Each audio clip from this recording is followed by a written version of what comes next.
किया। मैं पूछना चाहता हूं सभी कथावाचकों से, देश के बड़े से बड़े कथावाचकों से पूछना चाहता हूं कि बताएं आकर के, और किसने राधा रानी को सिद्ध करके देखा है? आए मीडिया के सामने, आए वाक शक्ति का परिचय दे, आए परीक्षण कराए। अगर कोई ये कहता हो कि हमने राधा रानी को देखा है, कौन झूठ बोल रहा है कौन सच बोल रहा है पता चल जाएगा। और मैं हर मन से कहता हूं कि हाँ, मैंने माता भगवती को एक बार नहीं अनेकों बार देखा है और जब चाहूं देख सकता हूं। भगवान की जय। सब अंधी दौड़ में दौड़ रहे हैं, सब अंधी दौड़ में भाग रहे हैं, इसलिए कोई टोकेगा तो हजारों लाखों लोग उसका विरोध करना शुरू कर देंगे। मैंने कहा मैं फिर माता भगवती की परवाह करता हूं कि मेरा जो रिश्ता उनसे जुड़ा है वहां पर कहीं कोई किसकी कड़ी में जंग तो नहीं लग रहा। मैं भटके हुए समाज की परवाह नहीं करता कि वो मुझे गालियां देते हैं, क्या कहते हैं, कौन क्या कहता क्या नहीं। मैं मान अपमान से परे जीवन जीता हूं, न मान से खुश होता हूं, न अपमान से परेशान होता हूं। मैं अपने लक्ष्य पे आया हूं, लक्ष्य में अपने आप को समाहित कर चुका हूं। मैं इतना उसमें डूबा रहता हूं हर पल कि मुझे बाहर की किसी चीज़ की चिंता नहीं रहती, मगर समाज के हित के लिए जो कहना हो हर मन से कहता हूं। अब तक आवाज़ नहीं उठा रहा था, मगर समाज में मैंने जब देखो, जिसको अनेकों लोग बीच बीच में आके बोलते हैं, मिलते आकर कि वो ये ऐसा कह रहे हैं, वो तो बहुत बड़े उधर बस राधा रानी राधा रानी राधा रानी ही श्रेष्ठ है। अरे ठीक है, कोई भक्त कंकड़ पत्थर को पूजो, मैं उसके लिए कभी मना नहीं करता। जो राधा रानी पूजा करते उसके लिए मना नहीं करता, मगर आता माता भक्ति आदि शक्ति जगत जननी जगदम्बा को नीचा करके दिखाओगे तो तुम्हारी मैं जड़ें हिला दूंगा, इस बात का ध्यान रखना। बोलो गुरुदेव भगवान की जय। कोई भी हो, कितनी बड़ी संस्था क्यों ना हो, माता भक्ति आदि शक्ति जगत जगदम्बा, जिन्हें देवादि देव पुत्र समान उनके सामने में हाथ जोड़कर खड़े रहते हैं, दुर्गा जी को शिव जी की पत्नी कहा जाता है, इससे बड़ी गाली और क्या होगी? किसी मां को बेटे का की पत्नी कह दिया जाए। उन्होंने सृष्टि की रचना को देखा क्या है, समझा क्या है, अनंत लोकों के बारे में जाना क्या है? जाना था हमारे ऋषियों मुनियों ने, सिद्ध महापुरुषों ने, जिन्होंने माता भक्ति को आदि शक्ति जगत जननी जगदम्बा कहा। काल्पनिक पुस्तकों में देकर दृश्यों को भटकाव की बातें बताई जा रही हैं।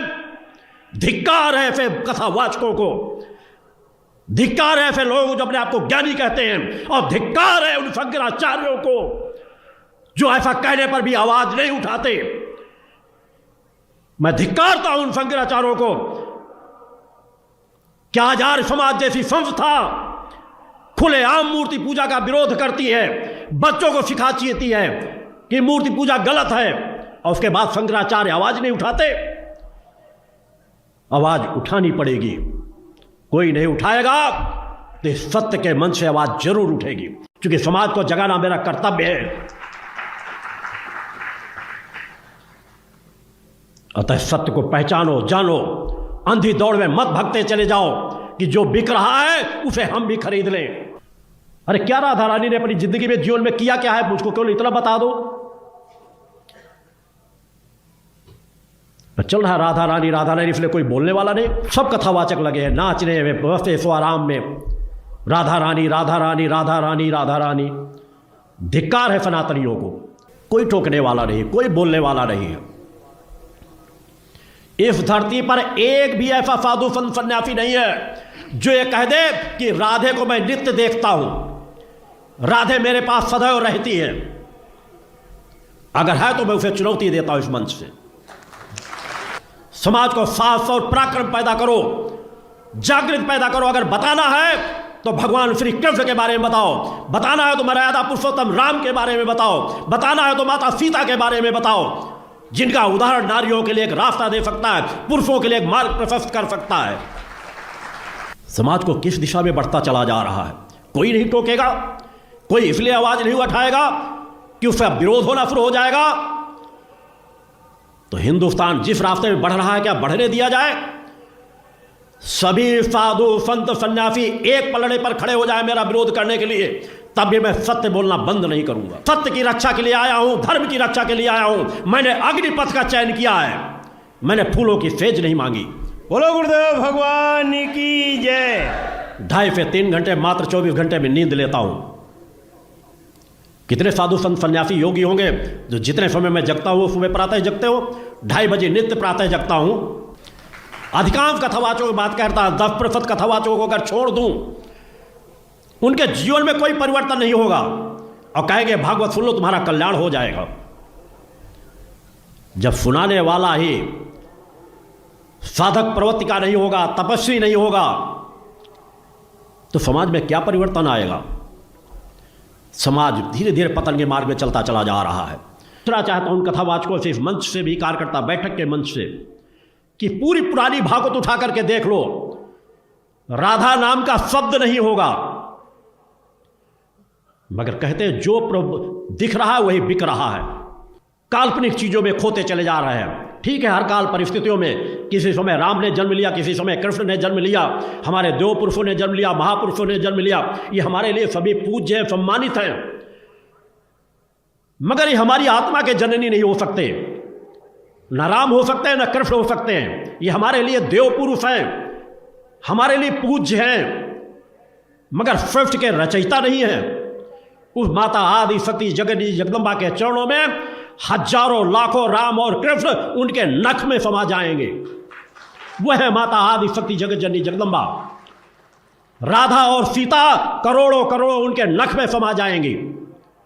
मगर आज समाज भग रहा है दौड़ में, इसलिए नाचने को मिल रहा है, गाने को मिल रहा है, मनोरंजन हो रहा है, काल्पनिक कहानियां सुनाई जा रही हैं और कथावाचक उसी रास रंग में खोते चले जा रहे हैं।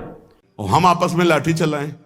अरे वो एक है, वो एक है, वो अनेक है, अनेक होते हुए भी एक है, एक होते हुए भी अनेक है। इस बात को समझो। जब देवी भागवत, तो देवी ही सब कुछ है, देवी के ही अंश से राधा है। समझिए आप, जब हम वृंदावन से बोलेंगे तो राधा के अंश से देवी है, जब आप शिव पुराण से बोलेंगे तो शिव के अंश से हरि है, और जब भागवत पुराण से बोलेंगे तो हरि के अंश से शिव है। आप इस बात को समझिए। जब लीला का बात, लीला प्रसंग आएगी तो उसमें भेद हो जाते हैं। जैसे ब्रह्म ऋषियों ने विचार किया कि इन तीन महान भगवत स्वरूपों में कौन सबसे बड़ा है। क्या उन ब्रह्म ऋषियों को पता नहीं कि हरि ही ब्रह्मा है, ब्रह्मा हरि ही शिव है, शिव ब्रह्मा और हरि में किंचित मात्र भेद नहीं। स्वयं भगवान बोले मैं ही हर हूं, मैं ही विधि हूं, मैं ही हरि रूप हूं। जगह जगह वर्णन है। लेकिन जब भृगु जी परीक्षा के लिए गए तो ब्रह्मा जी के सामने जाके ऐसे खड़े हो गए। या भद्रता है गुरुजनों के सामने ऐसे खड़े होना, ऐसे नहीं खड़े हुआ जाता, ये अभद्रता कही जाती। गुरुजनों के सामने सावधानी पूर्वक हाथ जोड़कर या बहुत नम्र ऐसे। अब वो गए और ऐसे खड़े हो गए। ब्रह्मा जी ने कहा तो सभा की मर्यादा के विरुद्ध है, पर भृगु जी उनके पुत्र हैं, थोड़ा गुस्सा आया पर शांत रहे। शंकर जी के पास गए, बोले आओ भाई, बहुत दिनों बाद आगमन हुआ भृगु जी से। बोले हम तुम्हारे गले नहीं लगते, परम पवित्र रहते हैं। उठाया त्रिशूल उन्होंने, हमको। भृगु जी शांत होकर के वहां, और भगवान हरि के पास गए, सैया में पड़े हुए थे, सीधे लात मारी जाके, सीधे छाती पे लात। भगवान उठे और कहा मुझे पता नहीं था आप आ रहे हो, नहीं आपकी अगवानी करता, और चरण दाबने लगे। बोले आपके चरण बहुत कोमल है, मेरी छाती बहुत कठोर, कहीं चोट तो नहीं लग गई। और आज के बाद जब जब अवतार भी लेंगे तब तक आपका भृगु चरण चिन्ह ये हमारे छाती पे बना रहेगा, ये हमारा बड़ा सौभाग्य हो। आंसू आ गए भृगु जी के। अब आप क्या कहेंगे? कोई छोटा बड़ा नहीं। जब लीला होती है और एक ही तत्व है तो रंगमंच पर वही सब रूप धारण किए, जगन नाटक वही भवा, इस बात को सब। पर जब हम किशोरी जी की बात कहेंगे तो किशोरी जी के अंश से सब शक्तियां हैं, और जब आप दुर्गा की बात करें तो आपको वहां से दिखाई देगा किशोरी जी दुर्गा जी के अंश है, क्योंकि इधर से अंश वो, उधर से अंश वो उनकी अंशी, वो उनकी अंशी, कोई अंतर नहीं। इधर से हम बोलेंगे श्री कृष्ण के अंश से शिव, और जब शिव पुराण में पढ़ोगे तो शिव जी के अंश से श्री कृष्ण। अब इसमें संशय थोड़ी, क्योंकि वही एक तत्व है, विविध प्रकार से लीला कर रहा है। इसलिए भ्रम का तो ध्यान छोड़ दो, भ्रम छोड़ दो। जब जब जैसा अवसर आया वही रूप धारण किए तत्व विराज। पर जब लीला की चर्चा होगी तो माधुर्य रस में ऐश्वर्य का प्रवेश नहीं, भगवान के ऐश्वर्य का प्रवेश नहीं, तो और ऐश्वर्य शक्तियों की तो बात जाने दो। कभी आपको कोई भी शास्त्र मिला हो कि ब्रज में सुदर्शन चक्र का प्रयोग भगवान ने किया या प्रवेश हुआ तो हमें बताना। ब्रज में तो आप थोड़ा ऐश्वर्य की झलक दिखा दिए, अंतर ध्यान हो गए, लेकिन निकुंज में कहीं नहीं कि अंतर ध्यान की लीला एक बार भी हुई हो। निकुंज में बताना पूरे वाणियों को पढ़ करके।